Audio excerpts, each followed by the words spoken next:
उत्तराखंड की यात्रा। अक्षय तृतीया को सामान्य स्थिति में श्री बद्रीनाथ जी के पट खुल जाया करते हैं। श्री सुदर्शन सिंह अक्षय तृतीया को प्रातः श्री बिहारी जी के श्री चरण दर्शन करके अपने प्रथम लेखन का पारिश्रमिक लेकर वृंदावन से बद्रीनाथ जी चल दिए। सामान के नाम पर धोती, गमछा, एक लोटा, चादर और पूजा का झोला था। सिर पर रास बिहारी ठाकुर जी जैसे लंबे केस, आधी धोती पहने और आधी ओढ़े थे। 3-4 दिन ऋषिकेश में ही रुकते रुकाते लग गए थे। उन दिनों मोटर बस केवल देवप्रयाग तक जाती थी। आगे का मार्ग पैदल चलते रहे। 5-7 मील चले होंगे कि पथ में जो भी भावुक यात्री मिलते, वैराग्यवान युवक संत समझकर प्रणाम करते, पैर छूते, कुछ भेंट दक्षिणा देने का प्रयास करते और कोई कोई खाने पीने की सामग्री को अर्पित कर स्वीकार करने का आग्रह करता। भगवत आश्रित निवृत्ति परायण सुदर्शन जी को यह मार्ग का व्यवहार अपनी यात्रा में व्यवधान लगा। वे पुनः देवप्रयाग लौटे और एक नाई की दुकान पर जाकर केस काटने को कहा। नाई ने कहा, महाराज, आप ऊपर बद्रीनाथ जी जा रहे हैं, बहुत ठंडी है, केस क्यों उतरवा रहे हैं? ठंडी है इसलिए कटवा रहा हूं। सुदर्शन जी की अटपटी बातें नाई की समझ में नहीं आई, किंतु उसने उनके केस बहुत छोटे छोटे कर दिए। यहीं से सुदर्शन जी सीधे गांधी आश्रम की दुकान पर गए और आधी बाहों की कमीज खरीदकर पहन ली और निश्चिंत होकर मन में सोचते हुए चलने लगे, अच्छा है, अब कोई मुझे महात्मा तो नहीं समझेगा। उस वर्ष हिमालय में हिमपात बहुत अधिक हुआ था। जोशीमठ पहुंचने पर ज्ञात हुआ कि श्री बद्रीनाथ जी के पट आज ही खुलने वाले हैं। बद्रीनाथ जी पहुंचने से पहले ही देखा कि मार्ग में 3-4 फुट बर्फ जमी है। दुकानदार फावड़े से बर्फ हटाकर अपनी दुकानों के द्वार खोलने के प्रयत्न में है। सरकारी कर्मचारी भी सड़क की बर्फ हटाकर मार्ग प्रशस्त करने में लगे हैं। बद्रीनाथ जी पहुंचकर पहले ही दिन अलकनंदा तप्त कुंड में स्नान करके मंदिर में दर्शन किए। दूसरे दिन ब्रह्म कपाली पर जाकर माता पिता, भाई, ताऊ, चाचा और बाबा के निमित्त पितरों का श्राद्ध किया। तीसरे दिन अपने एक पथिक मित्र के साथ सुदर्शन जी श्री बद्रीनाथ जी से व्यास गुफा, सहस्त्रार धारा तक चले गए। साथ में एक युवक पर्वतीय ब्राह्मण थे। मार्गदर्शन के लिए 2-3 स्थानों पर इन्होंने अलकनंदा की धारा बर्फ के नैसर्गिक पुल से पार की। जब ये दोनों सहस्त्रधारा के ऊपर की गुफा पर चढ़ने लगे, तब मार्गदर्शक के मना करने पर भी इन पर कोई प्रभाव नहीं पड़ा। तब यह लोग भी नहीं जान सके कि इन्हें भाग्य भरोसे छोड़कर मार्गदर्शक महोदय चुपचाप खिसक गए हैं। किसी प्रकार ये दोनों ऊपर पहुंचे भी और लौटे भी। लौटते समय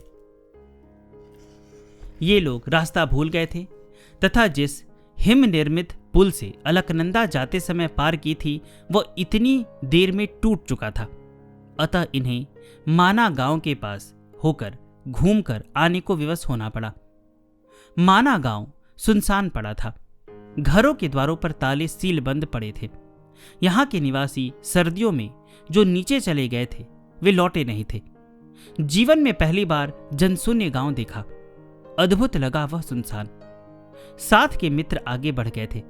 संध्या समीप थी, बादल हो आए थे और वर्षा किसी भी क्षण संभव थी। इनके पास न छाता था न बरसाती कोट, अतः स्थान पर पहुंचने की शीघ्रता स्वाभाविक थी। सहसा सुदर्शन जी के पैरों ने चलना बंद कर दिया। कैसी अवस्था हुई, कुछ कह नहीं पा रहे थे। उज्जवल हिमाच्छन्न पर्वत और पीछे एक जनहीन गांव। मित्र कितनी दूर आगे चले गए थे, जानने का कोई उपाय नहीं था। सहसा सामने 10 गज दूर एक महाकाय आकृति आ खड़ी हुई। एक गंभीर स्वर सुनाई दिया। कुछ क्षण लगे इन्हें अपने को संभालने में। सामने जो खड़े थे वे आश्वस्त कर रहे थे कि डरो मत। सुदर्शन जी ने देखा वे महापुरुष बहुत बड़े थे, किंतु उनकी वह विशाल देह सुदर्शन जी के उनके घुटनों से कुछ ही ऊंचे होंगे। नाभि से नीचे तक लटकती श्वेत दाढ़ी, लंबी लंबी भुजाएं और सुदर्शन जी चाहने और प्रयत्न करने पर भी वह तेजोमय दीप्त मुख किसी प्रकार नहीं देख पाए। उनकी ओर देखना सरल नहीं था। शुद्ध संस्कृत में पूछा उन्होंने, कौन हो तुम? मैं संस्कृत समझ लेता हूं पर बोल नहीं पाऊंगा, सुदर्शन जी ने कहा और अपने आप को आश्वस्त करके पृथ्वी पर मस्तक रखकर उन्हें प्रणाम किया और अपना नाम बताया। गोत्र सावर्णी। वे महाकाय इतने खुलकर हंसे कि पर्वतमालाएं कांपती सी प्रतीत हुई। भगवन आप? जिज्ञासा की सुदर्शन जी ने। मेरा जन्म त्रेता के अंत में हुआ था, उन्होंने सहज भाव से कहा। तब तक तो मानव देह ह्रास को प्राप्त हो चुका था और तुम्हें देखकर तो प्रतीत होता है कि धरा पर कली का कितना व्यापक प्रभाव है। अब सुदर्शन जी को स्मरण आया कि पुराणों में वर्णित कलाप ग्राम यहीं कहीं समीप ही होना चाहिए। मेरे सामने जो दिव्य पुरुष उपस्थित है वहीं के निवासी होंगे। इनके मन में उस धन्य धरा के दर्शन की इच्छा प्रबल होने लगी। वत्स, उत्कंठा व्यर्थ है। सुदर्शन जी के प्रार्थना करने से पहले ही उन्होंने कहा, कलाप ग्राम की भूमि पर तुम जा सकते हो। तुम्हारे अनेक साथी आते जाते हैं, किंतु वहां के निवासी जब तक स्वयं न चाहें कोई उन्हें देख नहीं सकता। मैं स्वयं वहां क्षमता नहीं रखता। वे कृपा कर सकते हैं। एक बार अनुरोध किया। तुम्हारा समाज स्वस्थ नहीं है। हम अब तक अपने को स्वस्थ इसलिए रखने में सक्षम रहे कि अस्वस्थता के संक्रामक प्रभाव को अपने तक पहुंचने नहीं दिया। अस्वस्थ समाज? मनुष्य सदा से दुर्बल रहा है, उन्होंने कहा। उसमें त्रुटि नहीं होगी, यह कैसे संभव है? उसके पद वासना से विचलित नहीं होंगे, यह कभी संभव नहीं हुआ। किंतु सत्य जीवन का स्वास्थ्य है। अपने स्खलन को स्वीकार करने का साहस जब तक मानव में है, पाप पद जमा नहीं सकता। समाज स्वस्थ बना रहता है। पता नहीं कितने क्षण सुदर्शन जी मस्तक झुकाए अपने चिंतन में ही लीन रह गए, सोचते रह गए। दिव्य शक्तियां स्थूलदर्शी साधारण मानव के लिए दृश्य नहीं बना करती। कलाप ग्राम तो कल्पांत जीवी तापसों की स्थली है। सृष्टिकर्ता वहां प्रलय के भी पश्चात के लिए प्राण एवं ज्ञान का, साधना का बीज सुरक्षित रखते हैं। अतः वहां का जो जितना अंश वहीं के कोई तपः सिद्ध दिखलाना चाहे, वही और उतना ही दूसरों को दिख सकता है। अब सुदर्शन जी ने नेत्र उठाए। सन्मुख कोई नहीं था। वही हिमाच्छादित पर्वतमालाएं, वही तीव्र वेगा अलकनंदा और वही पीछे सुनसान माना गांव। सुदर्शन जी के मित्र इन्हें पीछे आता ना देखकर लौट पड़े थे और इनका नाम लेकर पुकार रहे थे।